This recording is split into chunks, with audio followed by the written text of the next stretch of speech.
All right. We are Right. back with the low end gigolos, guys. The real low end gigolos. Yeah. Kevin is out rioting. He's right. Exactly. Kevin's the one who's finally standing up for the rights of black He, people in this country.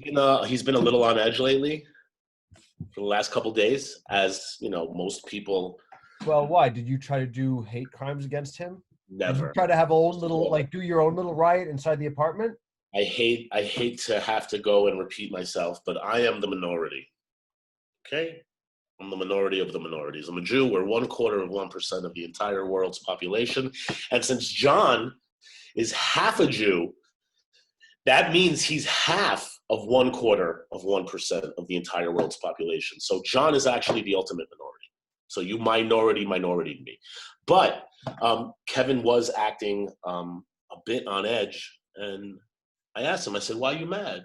Why are you big mad? And You said, "Why you mad?" I said, why are you mad, bro? A couple different times. And then I said to him, I know why you're mad, Kevin. I was like, you're mad because you're not out protesting. You're fucking staying home, listening to me make bullshit jokes and like talking on the phone with 30 different people every day while your soul wants to be out there protesting. I'm scared. I'm coming from.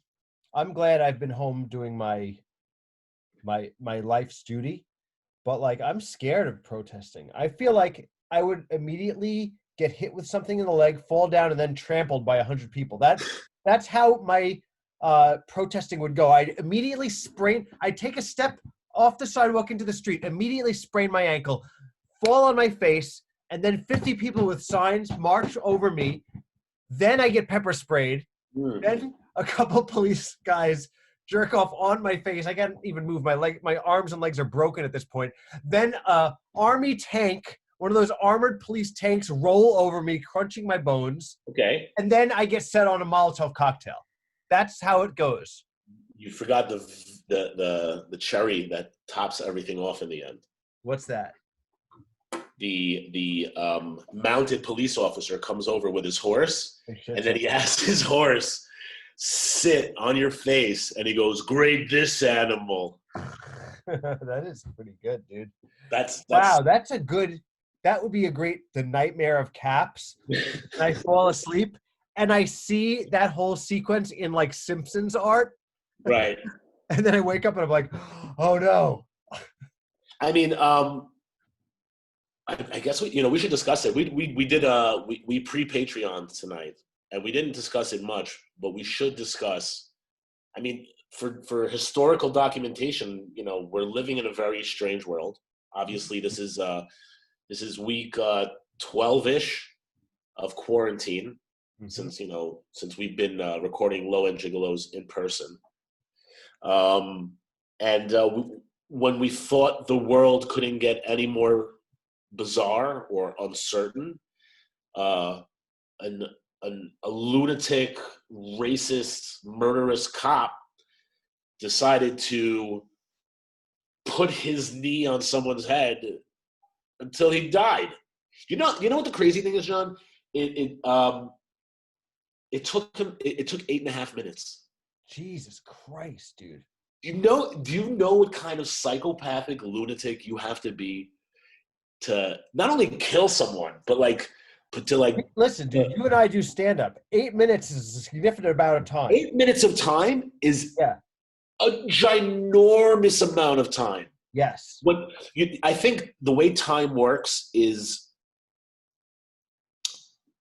it works two different ways. But I think in one way, if you're completely also, by the way, that's the best in the future. That will be the best way to diss someone's set in the future. Be like, what do you say? When if it's like somebody's 8-minute set. Oh, I'd rather be. What's his name? Yeah, that will be a good. What's the guy's name who he killed? George Floyd. Yes, you're gonna be like, I'd rather be George Floyd. That's a joke, not for now. Shush. Right. In the future, you'll be allowed to say that. Yes. But not on the show right now. And you definitely will, and I look forward to that future. And I would never disrespect the death of anyone, but if it's a really funny joke, it's worth it.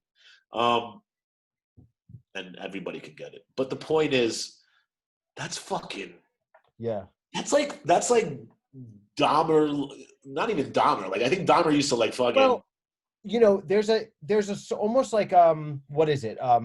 A shorthand of psychopathic aggression that has even seeped into movies. Like I remember the first time I saw a movie where the guy like starts punching a guy in the head like repeatedly, nonstop to kill him, and how jarring that was as a holy shit. How do you even do that? How do you have the mental capacity to even do that? Right. Psychopath. Right. But like, this thing that we saw, it illuminates a different type of psychopath. Right. You see it right there. Like you see. It's a disconnect. It's a callousness. It's the inability to have empathy. It's an inability. It's more than that. It really is racism, because the way you can understand that it's racism, because I can't bet you, but like even like most lunatics, unless you're just a complete straight psychopathic person, which he could be, but he could not be, because even people who, like, let's say they're not on that level, it's just this racism that allows you to dehumanize something, to take like there's nothing, this thing doesn't really even exist. And that's how a psychopath, like that's how a racist person thinks. And I don't want to bring this into my veganism, but the way a vegan thinks is like, this is comparable, because people will be like, I love dogs, they're such sweet animals are so precious, I love a cat. The truth is, every animal to a degree has this same preciousness. It's life. It's something that really wants to fucking live. This guy, a complete lunatic serial killer, he just think, he can be like a person is eating a chicken. But, this guy probably loves a dog, or fucking has a grandmother that he loves. But for some reason, his fucking brain doesn't understand, which to me, that's like the fundamental thing of how you defeat racism, is that everything is one. It's the same fucking thing. There's no difference between your mom and the guy that you're fucking choking out. So like, if you could fucking understand that, like, would you want that to happen to your grandmother? Like, there's no difference here. This is a thing that wants to fucking live. I can understand if they're chasing this guy out of an auditorium after killing and raping an entire fucking school of mentally challenged people. I'd be like, all right, actually, fucking knee on this thing. Earmark that for a good movie too. That's a guy who rapes an entire school of mentally retarded kids. School. I'm like, Jesus Christ, when is this episode going to have anything funny in it? If it was Jeopardy, it'd be like, the only time you're allowed to kneel on someone's head for 8 minutes with your knee for. That is pretty great. A movie about that is a good There Will Be Blood thing. It's right. Like a movie about a guy. He wakes up in the morning. He has a family. He has a life. He has a normal, and then like. He just snaps. He just snaps in the middle of the day.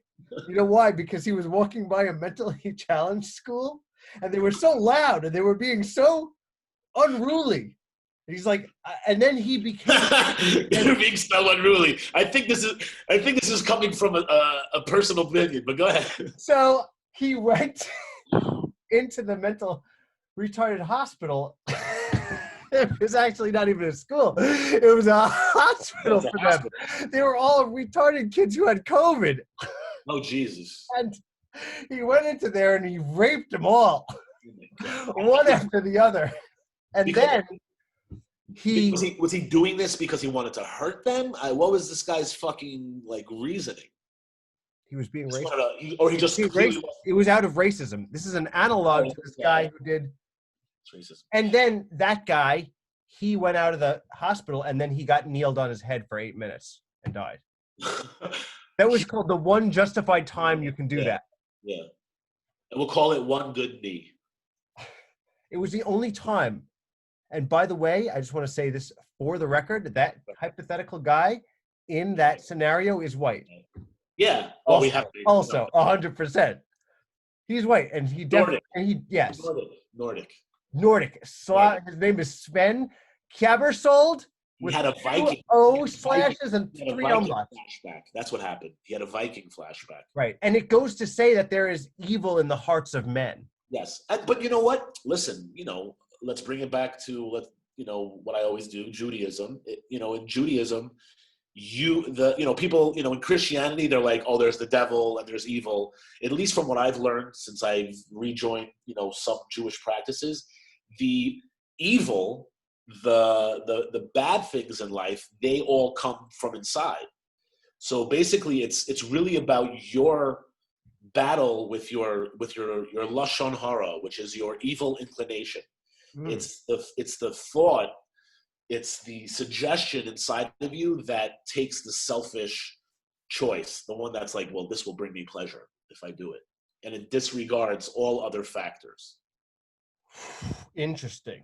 So, is there a devil? Is there evil? Yeah, there is. It's the thing inside of you that you have the free will to choose to go with. Like when you decide to be abusive to me, or you decide to be kind to me. Yes. I want to touch on this real quick because we were saying it. I have a feeling in the future, you'll be able to, and this is going to be fucking awesome, make movies that we are able to see now, like the shit we could, you pay fucking $15 to go see in the theater. You'll be able to do with 0 actors, all on a computer, and you'll be able to do it like from the fucking comfort of your home. So you'll be able to write like a screenplay, use a fucking CGI character to say your lines, and it'll look. Yeah. I mean, but you know what though? Like with anything, right. I mean, I think of technological improvements right. as similar to how in the 80s they thought the synthesizer was the most futuristic sound, and then by 2000 it's like, what is that bleep bloop stupid old-timey bullshit? Right. Things evolve. Everything, as much as it feels futuristic, it's going to feel like ancient Victorian, because humans process our world at a much higher rate than can ever be captured. Standard definition was how we watched shit all our childhoods. Right. When we go back and visit the 720 by 480 box, it's like, we watched that. It has no detail. Right. So, like, we will see through it. We'll look at those like movies of like 3D characters the way we look at the first 3D animations that were like all cubes, and it's like. Right. Well, but do you watch like 3D films? I don't watch 3D films. Nah, man, I hate that shit. It looks corny to me. It's what? Well, I will watch a 3D animated piece. I will watch a Pixar or something like that. Something that was made to be. That is, yes. Let me tell you something.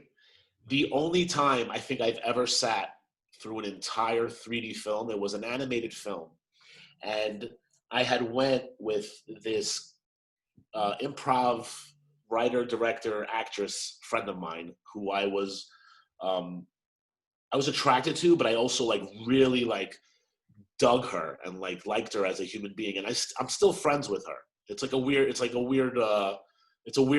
We're online friends. Like I haven't seen her in years. The last time I saw her is when I first started dating Alex's mother. But like we had like a real affinity. Like we connected. The way I had met her is she was throwing a horror play, like comedy horror play in the Producers Club. Okay. Yeah. And she held auditions, and I went and I knocked her socks off. Like I did some shit, and like she made me like the star of her horror play. And we did it for like 15 people, and Yeah. I've done the same. Me and you were in the same scenes.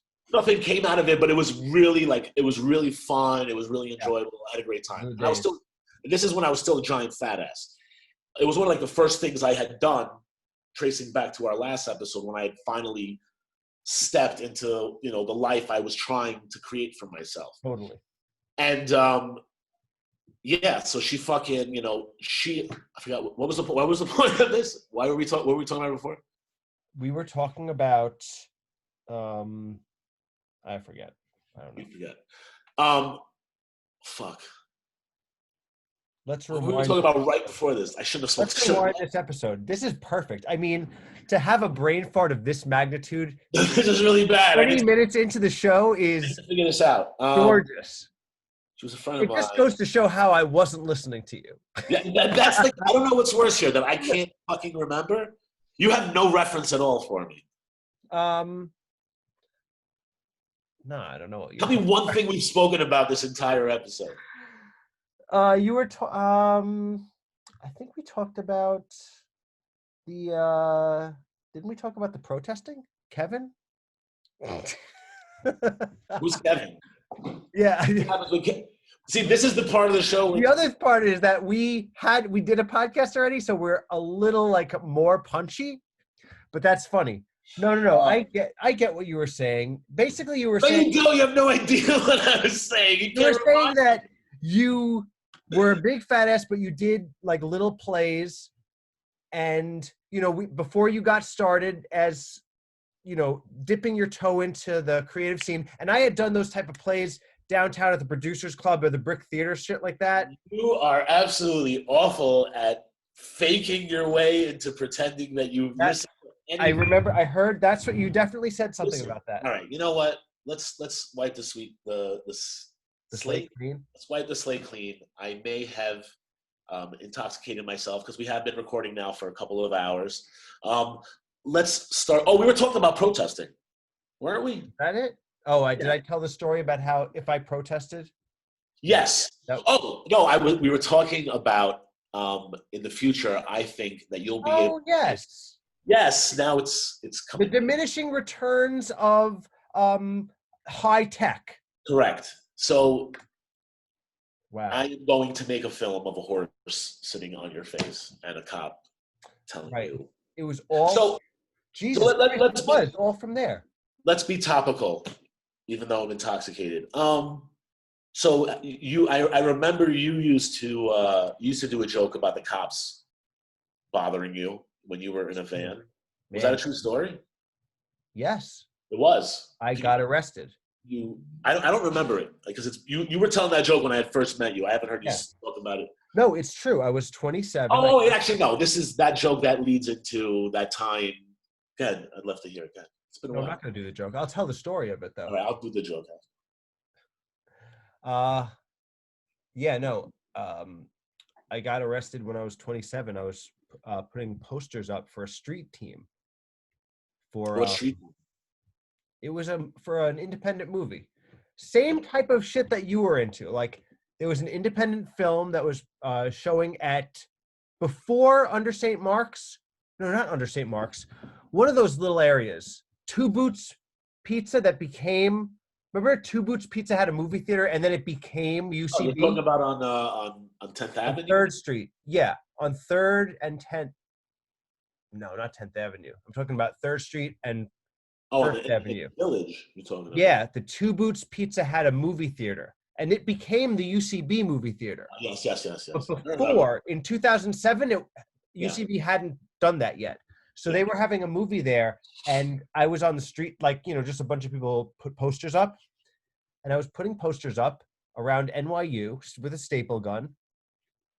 And two plainclothes cops surrounded me and immediately cuffed me and threw me in the squad car. The whole thing. Were they abusive to you? Yeah, they were. They didn't like hit you and stuff. They were insulting to me. They were insulting to you? Listen, I grew up in Forest Hills. It's not a fucking tough neighborhood. No, but I mean, I went to jail, and then you went to Central Booking, or you went to the precinct. I went to, I guess. Did they take you to two places? Did they throw you into one? And then. But did they take you to like a local precinct and then bring you to like Queens Central Booking? No, I didn't go to Central Booking. Okay, so they just gave you like a desk appearance ticket, basically. No. I went to a place for 7 hours. Okay. In the like a cell. It was like a judge? Not that night. So you came back? Yeah, they let me out after. So were you on Queens? I guess that's what I guess it was like essentially the drunk tank. Okay.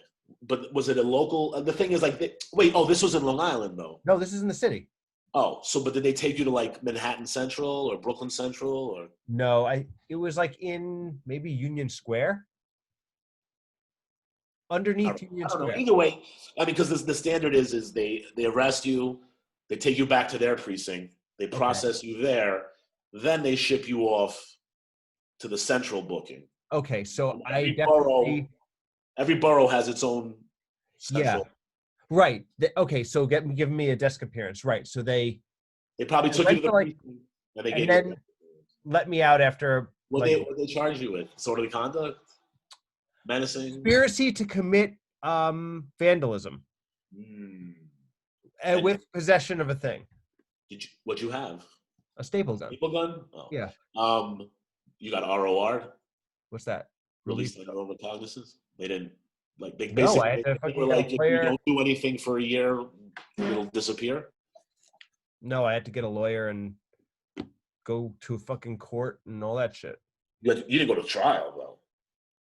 No, I don't know. I How got a did you lawyer. resolve it?